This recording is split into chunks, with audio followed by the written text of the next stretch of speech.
Welcome to the Phoenix Prosperity Podcast, where wealth meets legacy. Join your host, Tim Fergestad, as we explore the journeys of Phoenix's finest to success and beyond.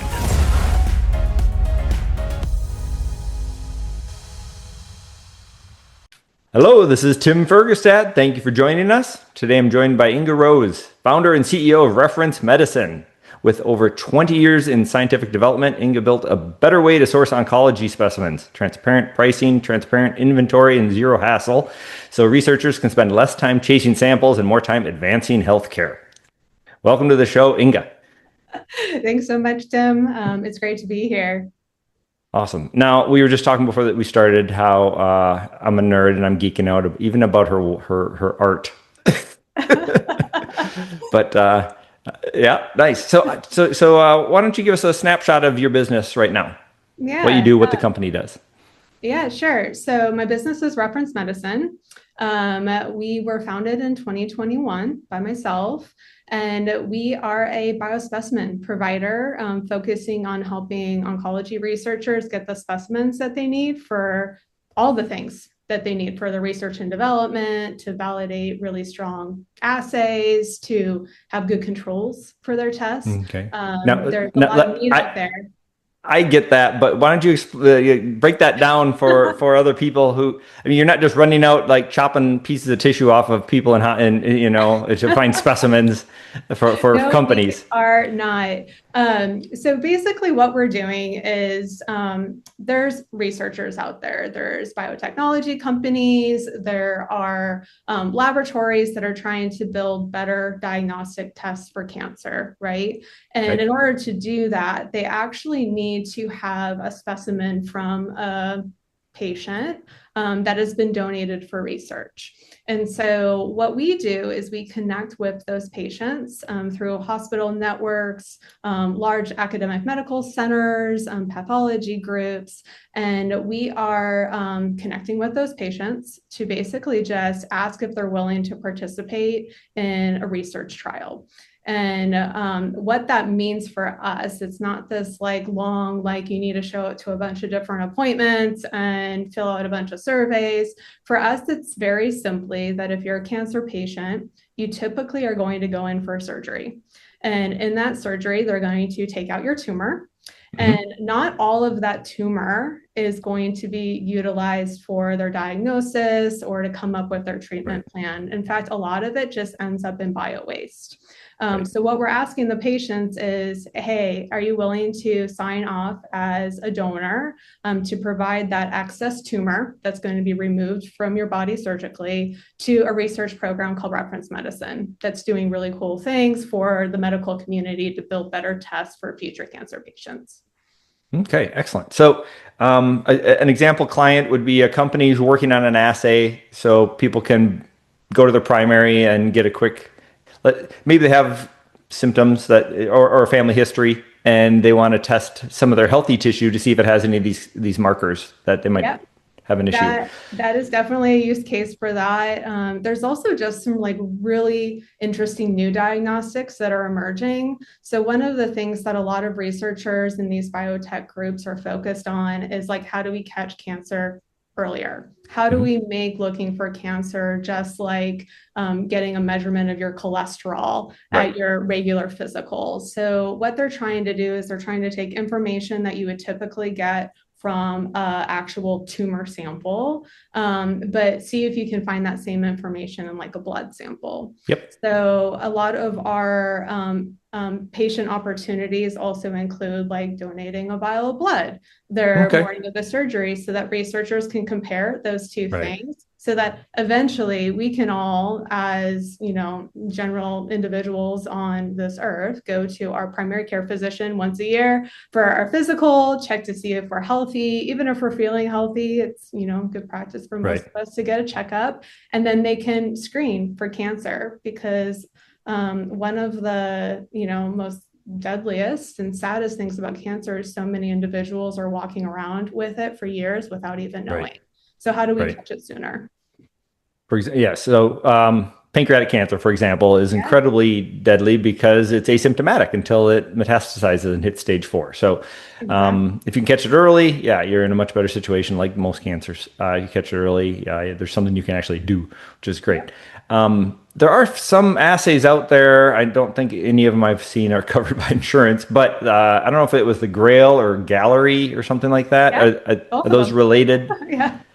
Yeah, that is one of the first to direct to patient or in the market tests that was available for patients to look to see whether they have any of those markers circulating in their blood to give an indication that they might have cancer. It wasn't just for one either. There's almost up to 50 or something available now. And with your work and helping companies find more and more of them and develop more and more assays, they're going to get better and better and different types and different stages and all the different markers, which is great. Yeah, this particular use case is actually, it goes back years for me as far as purpose, and was one of the reasons why I founded Reference Medicine. So for a little over a decade, I was at a biotech company called Caris Life Sciences. They're also based here in Phoenix, Arizona. Okay. I was there from 2008 to 2019, leading their clinical lab operations. They are a cancer diagnostics company, and also a cancer testing company that is trying to screen for cancer earlier was one of their main end goals, which they are doing today. But then also provide better information about someone's cancer, what treatments might work best, those types of things, and better monitor someone's cancer. When I was there, we tried to work for years to try to build a blood-based test for a solid tumor. And our largest challenge was finding the specimens for that research and development. And so when we started Reference Medicine, we're like, okay, we know all of these biotech companies and these researchers and everyone that's involved in oncology needs these specimens to build better tests, build better therapeutics as well. But we know how hard it is. We knew ourselves. That was just one use case. There was other use cases where the specimens were just super expensive, took a really long time to collect, just really, really challenging. So how do we fix that? We know the hospitals, we know the pathology processes from working in the lab ourselves. And so it can't be that hard. We just need to build the right partnerships with the right intended use, knowing that get it part of the system, get it integrated, and then it's part of the workflow. Easy. And so, but that was one of the first things we're okay, great. We have these partnerships. We're going to collect some tumor tissue. Okay, how about this use case of matched blood with that tumor tissue? So we were really excited when we started actually seeing those collections come through and seeing the willingness of patients to actually donate an extra sample. For surgery, that tumor is being removed from them anyway. So the patient doesn't have to do anything different. Right. They're going to go in for their surgery. They're going to remove the tumor. And if there's excess there, it gets donated. But a blood sample, that's an extra vial of blood. That's potentially an extra poke on their arm. And so we were so almost overwhelmed by just the willingness. Maybe some blood they wanted to save for the surgery. And maybe. But yeah, it amazed us just how philanthropic patients can be of I don't want anyone else to go through this. And so, yes, of course, if you can build a screening test for this so people can catch it earlier. Yeah, I'm all in. How much blood do you need? What you need, let's go. So, but yeah, go ahead. I was just going to say that's I can't remember who it was. I had somebody on the podcast a year ago talking about how they got. It was similar to, I think it was a housing thing but it's like opting in for organ donation, right? If you make them opt out versus opt in, right, you get a huge difference in the result, right? You get almost everybody's an organ donor if it's an opt-out program, but if it's an opt-in, almost nobody does it, type of thing. So you can get it and do it the right way, right? It can be extra effective. Yeah, do it the right way. I mean, I don't know. That's always an interesting concept for me, the opt-in versus opt-out, because I always wonder for someone like me sometimes, if you're super stressed about other things, you're just like, I don't know, where do I need to sign? Like, you might not see all of that opportunity to opt out, but how we think about our consenting process is very patient centered. We want them to know exactly what they're doing when they donate to our program. And so there's actually someone that sits down, kind of walks them through it, kind of explains, exactly how the donation is going to be collected, what kind of information is going to be shared, how the specimens are going to be used in the future. And the potential impact they can have. And the potential impact. And I think that it's that conversation and that time to make that connection with the patient that they're like, oh my gosh, of course, yes, I want to do this. Whereas I think if we just had it on a form as an opt-in box, Sure. I don't know if people would do it because they don't have that person explaining the beautiful impact that it could have.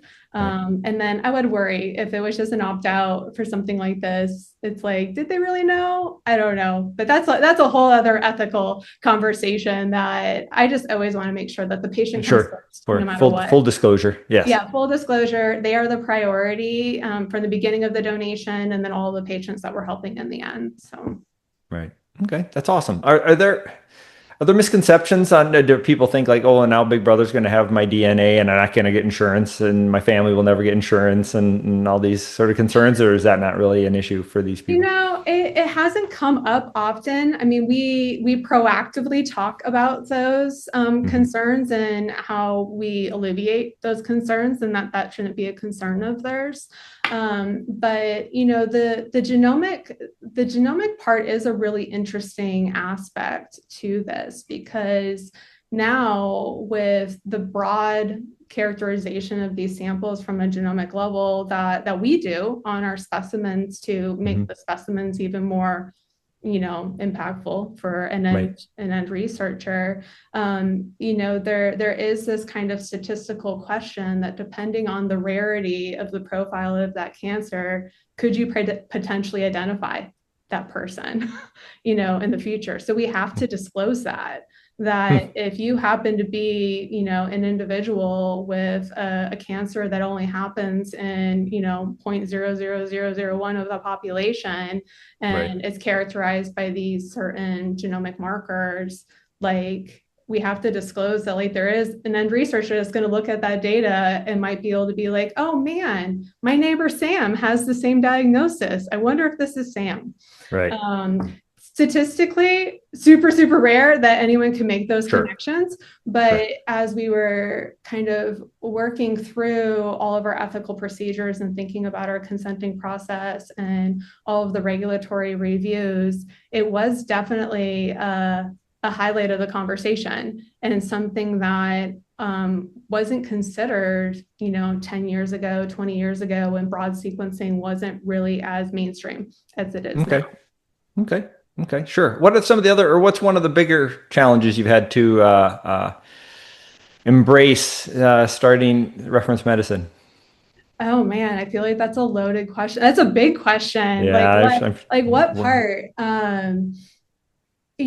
Like, the science is the science. I'm very fortunate as the founder that I have an amazing team around me, and we're all scientists. We consider ourselves pretty good and pretty knowledgeable about what we do.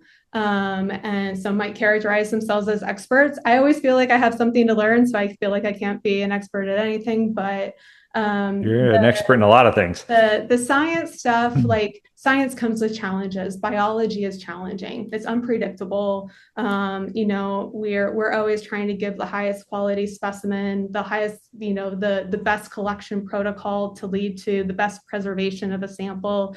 But I think that's just kind of like table stakes, right? Things as a founder, like, man, there's a lot that goes into a business. The amount of time that you kind of spend on, the making sure that the business is taken care of, and Oh my gosh. For us, it was that time of the year in Q4 to like review insurance plans. Do we like our payroll system? Do we want to do a different payroll system? All those types of things that when I had the idea and started on the road to found this company, I was thinking about all the fun science. I was like, okay, now there's like this whole like business side. What does funding look like? How do we get to profitability? What's our go-to-market plan? All those types of things were amazing growth opportunities for myself. But I think like the main challenges were in those areas, bringing on the right team too, as you expand outside of, the scientific network that was so fortunate to have to join the company, like how do you recruit good people from there? Like, how do you maintain a culture? What does culture look like for this company? For sure. And yeah, just not in the standard biomedical curriculum. Yeah. So yeah, I don't think I gave you any kind of direct answer there, but it's a lot of different things. Yeah, you had to overcome a lot of challenges. Yeah. Okay. By the way, I was thinking, I have two teenagers, so I'm super cool. But they were in the marching band, and so I meet a lot of the parents and stuff. There's somebody in the valley, John Cover. Is one of the parents. He helped out a lot. He's great. He's the CEO of Bright Bioservices. Yes. Are you familiar with them? Blood and tissue banking? Uh-huh. Oh, okay. Excellent.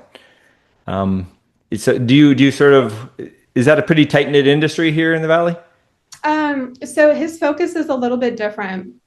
So John and I, it's interesting because we both, after I left Caris Life Sciences, I worked for a whole body donation program called Science Care. He was also at Science Care, but before I started with them on their executive team. So he was there during different management and different processes, but his world is whole body donation. And boy, is he taking it with like an amazing approach. Like talk about like highest ethics possible and all about the patient and their family and the gift of donation. Like the guy's doing it right. So we had a chance to meet each other kind of serendipitously where we're like, oh, we both founded companies around the same time. I think he founded 2021 too, or maybe 2022. I don't remember the exact date. But I was like, oh my gosh, we know a lot of the same people in the whole body donation world. Like this is really cool. So we've kind of passed stories back and forth of, starting up businesses around the same time. But I have a huge amount of respect for what he does.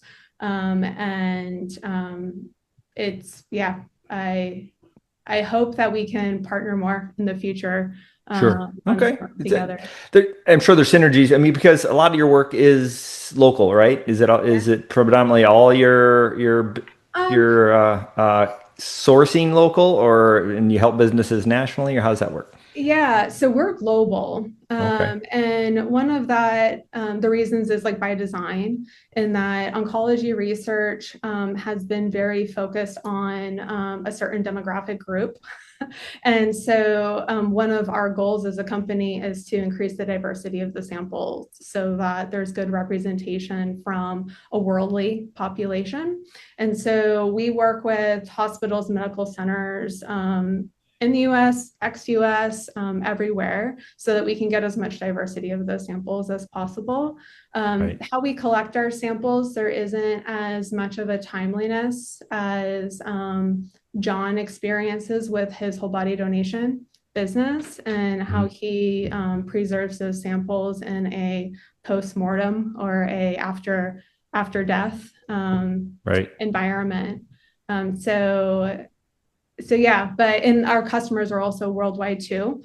We do serve a lot of the Phoenix biotech groups. A lot of them are ex-colleagues and friends, and love to help any company out in the scientific world here in Phoenix. But we don't stop there. So most of our work is researchers that are here in the US. But yeah, we're also in Europe. We're in Australia.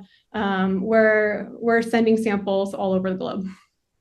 Is that been have the politics affected that much? I've heard of that happening in some biotech companies working in Europe as well as China. Yeah, so there's some extra challenges with logistics and costs that we've experienced through some of the kind of changes. Okay, but not that programs got lost funding and got shut down or anything like that. Nothing major that you're directly affecting your clients. Yes and no. Yes Okay. and no.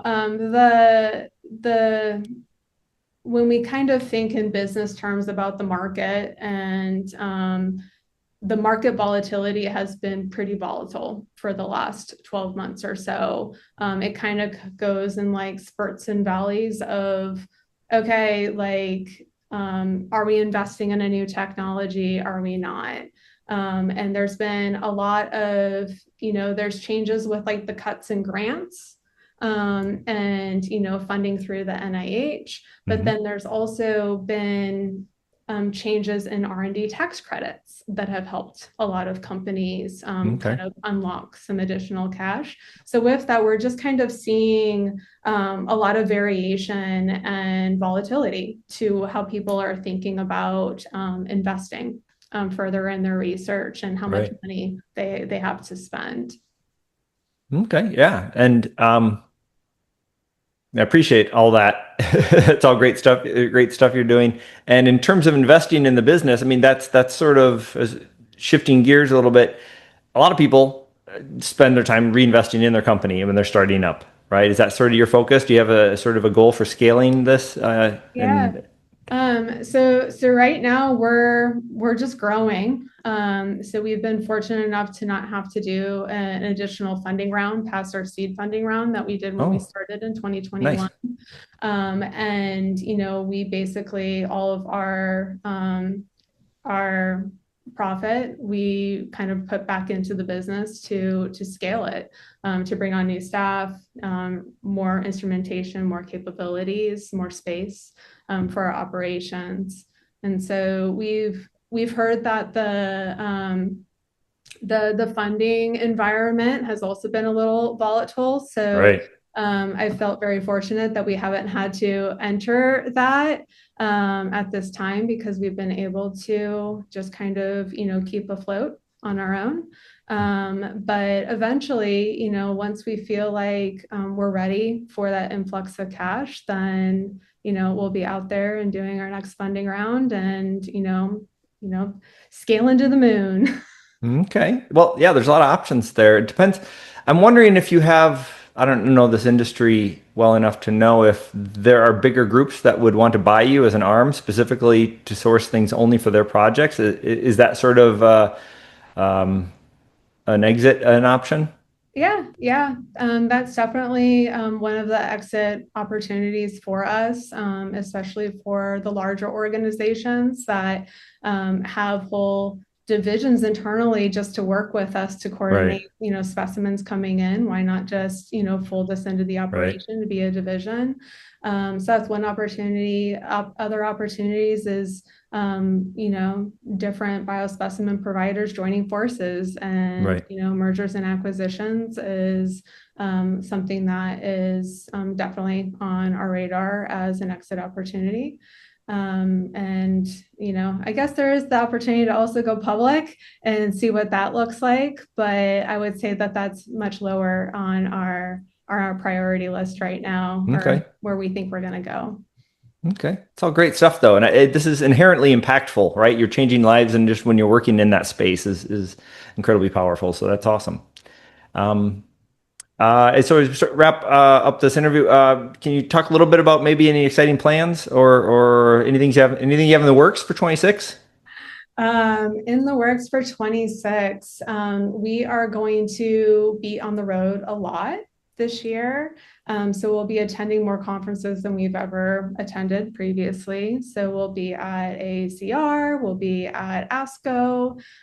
Both of those are in the first half of the year. We'll also be at some of the AACR smaller conferences, presenting some of our research. So in addition to just being like providing specimens out to end users. We do a lot of our own internal research on the specimens ourselves. Okay. As we kind of see different things as we're running quality control on the specimens. Sure. That often comes up with ideas from our pathology team of like, I'm seeing a trend. Let's look into it further. And Sure. so we're doing a lot of research presentations at the kind of satellite AACR conferences. AMP will also be at some like patient-centric summits. Okay, so both sides, sort of networking and growing the tissue acquisition as well as client acquisition. And honestly, for the patient summits, it's really more just opportunity for us to get closer to our mission and get closer to our purpose. And those we find to just be very motivating in the way of like, okay, like this is why we do what we do. We do what we do for these individuals. Okay, that's awesome. Awesome. All right, Inga, if people would like to connect with you or learn more about reference medicine, where can they go? What should they do? Yeah, so you can find us on all the common places. So you can find us on our website at www.referencemedicine.com. You can also find us on our LinkedIn page, my personal LinkedIn page, Inga Rose. And you can also email us at hello@referencemedicine.com. And please reach out if you feel like there's any ways to work together, or if you just want to science nerd out together. Reach out. Let's connect. All right. Excellent. Well, thank you. Thank you, everybody, for listening and watching. Thank you, Inga Rose, for joining me today and sharing your insights into the industry here in Phoenix. Thank you. Inspired by our guests? Visit phoenixprosperitypodcast.com/guest and join us on the show and share your success story with Tim. The spotlight awaits.